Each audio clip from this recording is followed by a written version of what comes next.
as you'll see, this is a bit different from what we just heard, but hopefully it's a follow-up. We'll start with the methodology.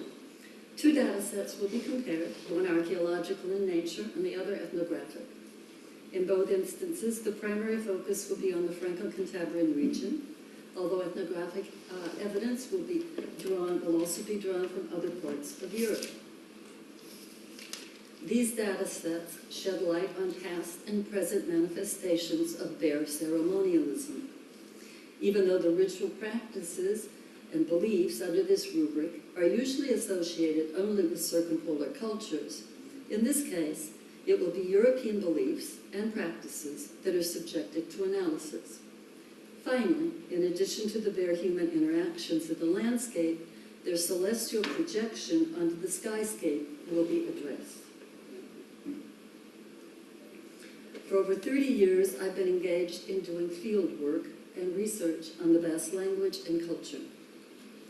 And for the past 20 years, the research has increasingly focused on exploring the implications of an archaic belief the Basque people have retained concerning bears. This is the geographic extent of the historical Basque-speaking region around the beginning of the Christian era.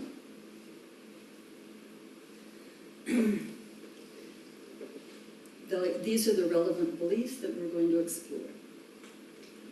Where there are bears and hunter-gatherers, one finds bear ceremonialism and the belief in an ursine ancestor. Everybody says, after you take a bear's coat off, it looks just like a human. As Preteri Prevende, the last Basque bear hunter, said in 1983, Lena goko Evolutionary, Gisona artsite kiten sela shinjisten suten, artsak eginyagara. Basque used to believe that humans descended from bears. We were created by the bear. This is a map of Franco-Cantabrian cave art locations, which I'm sure most of you are familiar with. Here is a close-up of the same locations and sites. Again, primarily in the Franco-Cantabrian region. Now, for the archaeological data. Evidence for a possible bear cult begins to surface during the Upper Paleolithic and cave art, carved artifacts and sculptures of different sorts. One of the best-known sculptures dating from the Magdalenian era was found in the cave of Montespan, Haute-Gargon. It was a clay figure of a bear, 1.6 meters high, 0.6 meters long, discovered with a bear cranium between its feet. Here you have the location of the cave. The hole in the front of the clay figure suggests that the bear's skull was attached by means of a stick. The skull shown in the photo, however, is not the original one, which unfortunately was lost. Here we have a reconstruction showing how they believe the bear's head was attached. Probably a bear's skin, the skin of the slain bear, was put over the clay figure. So we can ask, why did the Basque and others once believe they descended from bears? Let's take a closer look at the basis of the following saying, which we just cited. Everybody says, after you take a bear's coat off, it looks just like a human. In order to do this, we need to take the bear's coat off. That is, we need to look at how it appeared to those Magdalenian hunter-gatherers once they had skinned it. They undoubtedly had a very good idea of that animal's anatomy, and therefore its striking similarity to the body of a human being. That's what they do. Yeah, what did I do? Oops, I hit the wrong things. Oops, sorry. It's dark in here, I can't see what I'm punching. Oh. Yeah. Yeah. Oops, oops. Okay. Up there? Okay, yeah. Okay, Here we have the Ursus arctos, and you can see, if you look carefully at the legs, you'll see that they are articulated in a way that's quite similar to human beings. And for the anatomical difference between bears and other carnivores. Bears are plantigrades. They walk flat-footed on the metatarsus of their paws.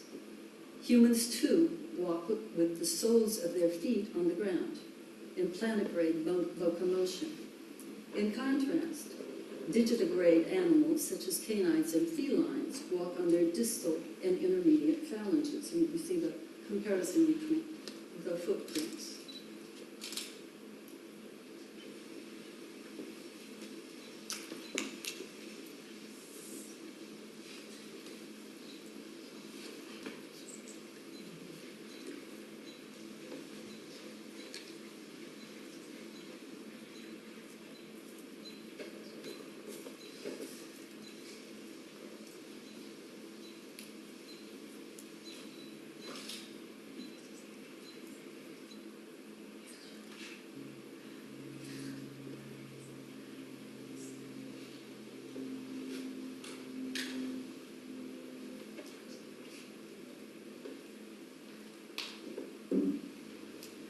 This video was done in 2016 in Rockaway, New Jersey. At first, people thought that the video was of a man dressed up as a bear. The bear, as you'll see, is holding his paws up. This is because his paws were injured. However, for the previous 3 years, whatever the injury was had been cured, healed, and he was walking around for 3 years in this area on his feet, his back feet. Okay. By this point, you can see that bears can walk upright. They can walk around in very much the same type of locomotion we have. And you can see that their footprints must have reminded people in times past of their own. Clearly, this animal's intellectual endowments, its keen intelligence and great memory, along with its ability to walk upright, nurse its young, as human females do, as you can see in the photo, and leave footprints that resemble ever so much our own, all contributed to it being elevated to the status of the ancestor of humans. Plus, bears had a supernatural ability. They hibernated, entering their dens in the fall and going up to 6 months without eating, drinking, or defecating. Then miraculously, they came back to life in the spring. Creating sacred narratives and projecting imagery linked to this Ursine cosmovision skyward onto the circumpolar stars, the Dipper stars, for example, could have followed quite naturally. Here we have an example of some canine bear teeth, and some more examples. These come from around 19,000 to 11,000 BCE. They were used on necklaces, amulets, or as fixtures for closures on thongs and clothing. Now, we also have a deformed bear jaw from 6,000 BP. It was excavated at La Ville in France. Again, you can see the location. Take a close look at the teeth there. We'll go back to this in a moment. The assumption is that a rigid tie of thong was placed around the lower jaw after the eruption of the first molar and before the eruption of the second, that is, when the animal was between 4 and 7 months old. The morphology of the deformation and the subsequent erosion of the root suggests that the tie had a rounded section of around 15 millimeters in diameter. Its constitution, however, remains unknown, but one supposes that it was a relatively strong, solid object, capable of deeply eroding the root cement and forming a space of the size and shape of that found between the two teeth. The absence of marks on the ventral part of the two mandibular rami suggests that the thong was probably loosely fitted. Just go back here and see it again. If this hypothesis is correct, a bear cub must have been caught and kept in captivity by means of the bond around its jaw. This captivity must have lasted for several years, as the bear died around 6 years of age, well after it reached sexual maturity at around 3 to 5 years. Given that the corners of the lips of the bear are situated well back, at least as far back as the second molar, and that the mouth is fairly wide, the placement of such a tie seems possible. This particular type of restraint has not been documented in the ethnographic sources that have been consulted, since rings and chains are most usual, rings in the bear's nose. However, mention is made of cases where the mandible was pierced with a hot iron, specifically well into the 20th century. In the bear academies of the Ariège region of the Midi-Pyrénées, where literally hundreds of bear cubs were raised and trained. Little bear cubs like these. In the bear academies of the Ariège region, the cubs were raised by members of the family, nursed at times by local women. Many times the woman was given a bear cub as part of her dowry. They were trained to perform various actions on command, including allowing young children to ride on their backs. This ritual was believed to make the child walk and or cure the child of other infirmities, a practice that continued in the Pyrenees region until World War II. Here, as in other parts of Europe, however, the bears were believed to be endowed with supernatural powers, among them the ability to heal. When the cubs were 3 years of age, they were graduated in a public ceremony in the main square, and at that point, their jaw was perforated in what must have been a very painful and shocking experience for the young bears. Only in this location has this practice of jaw perforation been recorded, and again to the right you see the location, which again falls into the Franco-Cantabrian zone. Here we have some pictures from the late 19th century and the early 20th century. You can see these bears. These are bear trainers from the region where the Bear Academy was, and you can see the iron in the side of their jaws. Here are some more pictures of people taking the bears around for healing ceremonies or letting the child walk on the back of the bear. Although this is from the Franco-Cantabrian region, a similar practice is found throughout much of Europe. In Europe, the practice of leading real bears about to conduct good-luck visits was common well into the 20th century. Rituals performed by the bear were intended to cure the sick. And in the Balkans, these bear doctors even made house calls, literally.